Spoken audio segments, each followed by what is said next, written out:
WhatsApp संदेशों में यह बात तेजी से फैलाई गई है कि सरदार पटेल और जवाहरलाल नेहरू एक दूसरे के विरोधी थे।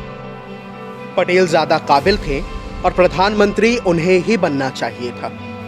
यह प्रचार आमतौर पर भाजपा की ओर से होता है। तो चलिए हम व्हाट्सएप यूनिवर्सिटी पर चल रही अफवाहों का तथ्य के साथ पर्दाफाश करते हैं। कैसी बातचीत होती थी दोनों के बीच।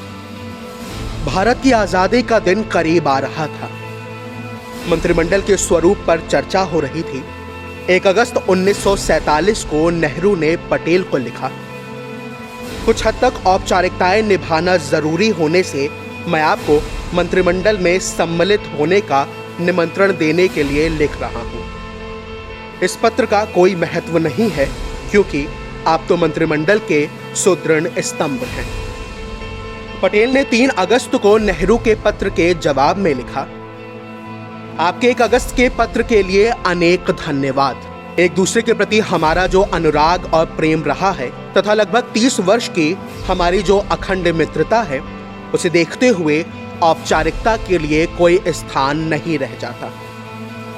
आशा है कि मेरी सेवाएं बाकी के जीवन के लिए आपके अधीन रहेंगी। आपको उस ध्येय की सिद्धि के लिए मेरी शुद्ध और संपूर्ण वफादारी और निष्ठा प्राप्त होगी, जिसके लिए आपके जैसा त्याग और बलिदान भारत के अन्य किसी पुरुष ने नहीं किया है।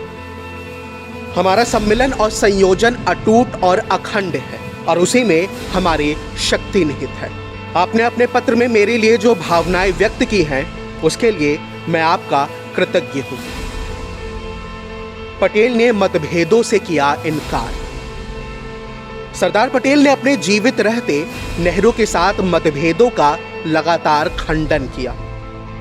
उन्होंने संसद में खुलकर कहा था, मैं सभी राष्ट्रीय मुद्दे पर प्रधानमंत्री के साथ हूं। लगभग 1/4 सदी तक हम दोनों साथ रहे हैं। हमने हमारे गुरु के चरणों में बैठकर भारत की स्वाधीनता के लिए एक साथ संघर्ष किया। आज जब महात्मा गांधी नहीं है, तब हम आपस में झगड़ने की बात सोच भी नहीं सकते। पटेल के बच्चों की चिंता नेहरू को। 1950 में सरदार पटेल की मृत्यु के बाद नेहरू उनके बच्चों के लिए लगातार चिंतित रहे। बड़ी बहन नेहरू के लिए वैसे ही थी जैसे इंदिरा नेहरू के लिए। 1952 के पहले ही आम चुनाव में नेहरू जी ने उन्हें कांग्रेस का टिकट दिलवाया और वो लोकसभा के लिए चुनी गई। 1964 में उन्हें कांग्रेस ने राज्यसभा भेजा। वे गुजरात कांग्रेस कमेटी की सचिव और उपाध्यक्ष भी रहीं। नेहरू के समय ही सरदार पटेल के बेटे को भी लोकसभा का टिकट मिला। वे 1957 और 1962 में लोकसभा के लिए चुने गए और फिर 1973 में अपनी मौत तक राज्यसभा सदस्य रहे। साफ है, पटेल को नेहरू की जगह पहला प्रधानमंत्री ना बनने पर संघ परिवार के लोग जैसा अफसोस जताते हैं, वैसा अफसोस पटेल को नहीं था। वे आरएसएस नहीं, गांधी के सपनों का भारत बनाना चाहते थे।